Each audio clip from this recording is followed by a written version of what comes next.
Bonjour, je m'appelle Léa, j'ai 25 ans, j'ai obtenu un baccalauréat littéraire en 2017 et ensuite un BTS SP3S en 2020.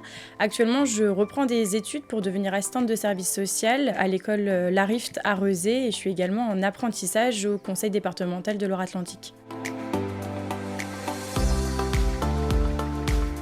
Le BTS SP3S n'était pas mon choix de départ, je m'étais déjà interrogée pour être éducatrice spécialisée ou bien assistante de service social, mais je me sentais pas assez mature à la sortie du bac pour rentrer dans cette formation-là.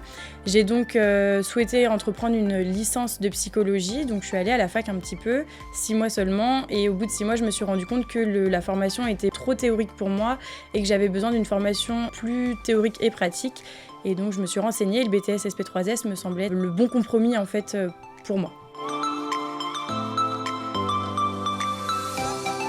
Alors j'ai postulé dans le BTS SP3S puisque je souhaitais avoir une formation un peu plus concrète, donc avec des périodes de formation théorique et des périodes de pratique. Et donc le BTS nous permet de pouvoir être à la fois en formation et sur le terrain. Et pour moi, ça donnait plus de sens à ma formation.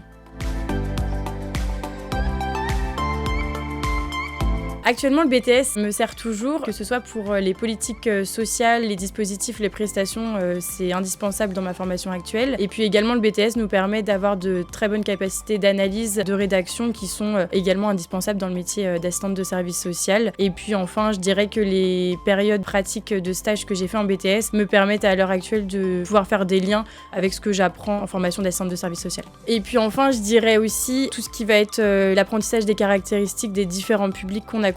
J'ai pu les apprendre en BTS et puis là je les approfondis dans ma formation actuelle, mais du coup j'ai déjà de très bonnes bases pour commencer ma formation.